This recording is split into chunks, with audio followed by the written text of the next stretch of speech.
శ్రీ గురుభ్యో నమః.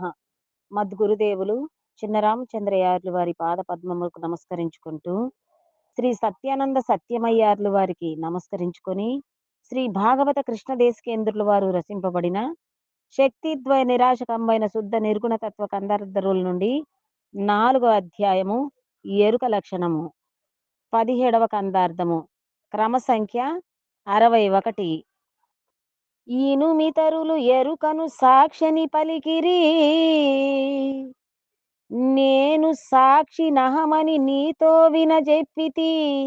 ఇంతియే వేరనకూడదు రెంటినొక్కటని తెలుసుకోరా. మాటల భేదమని కనుక్కోరా. అనరాని వినరాని కనరాని భయాలందు తనకైతా నరుదెంచి తనకైతా జనును సాక్షని తెలుసుకోరా.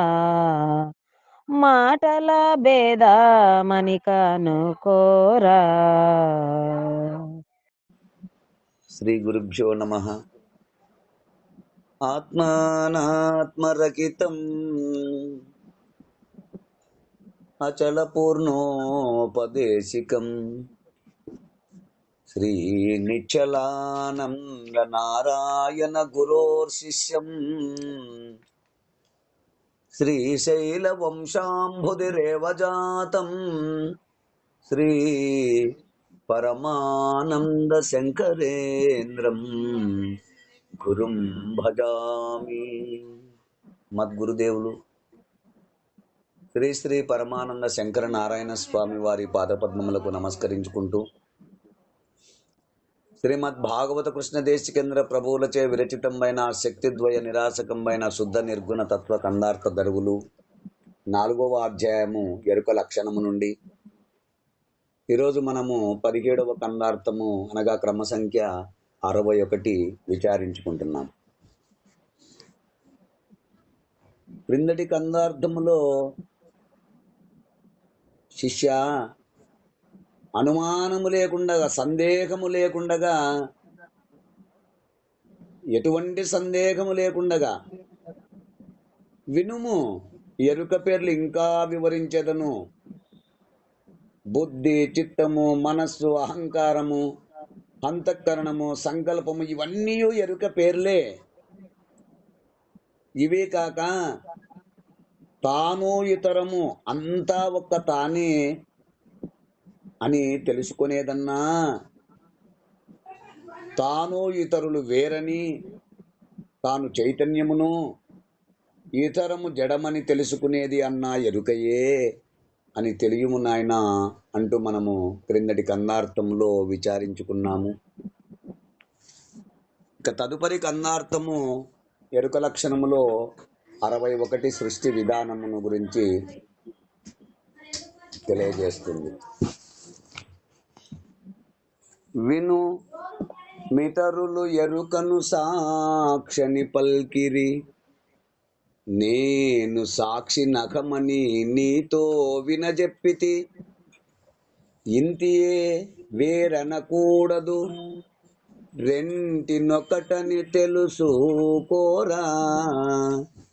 మాటల భేదమని కనుకోరా.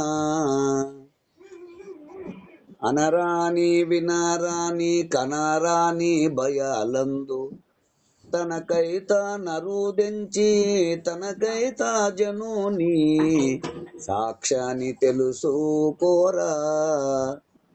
మాటల భేదమని కనుకోరా. శిష్య గురుదేవా, ఇతర బోధస్తులు ఈ ఎరుకను సాక్షి అని చెప్పిరి. సాక్షి అనగా నాయన, సాక్షి అనగా జాగ్రత్త, స్వప్నము, సుషుప్తి అను అవస్థాత్రయములకు ఆధారమై ఉన్న ప్రత్యేగాత్మ ప్రకాశము. నేను ఆ సాక్షినే అహమని నేను చెప్పి తిని. అయ్యా, అహం అనగా అహము అనగా మన ప్రాణముల సంయోగంలో ఏర్పడిన నేననే గుర్తు అనగా ఎరుక. వినుము. ఉమ్, ఇతరులు అనగా మతవాదులు, ఎరుకను అనగా గుర్తును, ఈ సృష్టికి కారణమైన బ్రహ్మమును ఉమ్, నే నీతో వినజెప్పితి, అంతేకాని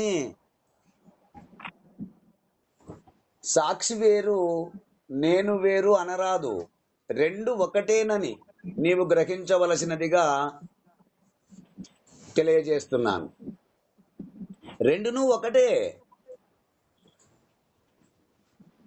మాటల భేదముగా తెలుసుకొనుము. అయ్యా రెండు వేరు కాదు. వేరనకూడదు, విడివిడిగా ఉన్నవని చెప్పకూడదు.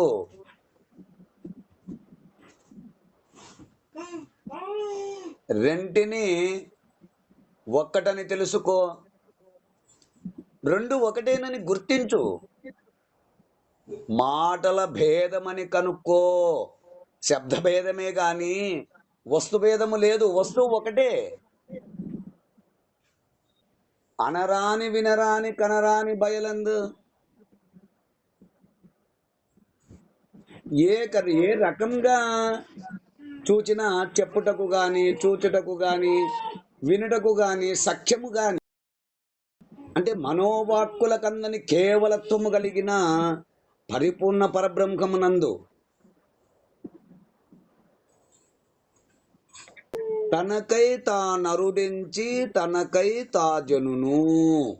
అంటే ఈ ఎరుక తనంతట తానుగానే ఆ పరిపూర్ణమునందు లేకనే తనంతట తానుగానే తోచి, తనంత తానుగా ఏర్పడి, తనంతట తానుగానే లేకపోవును.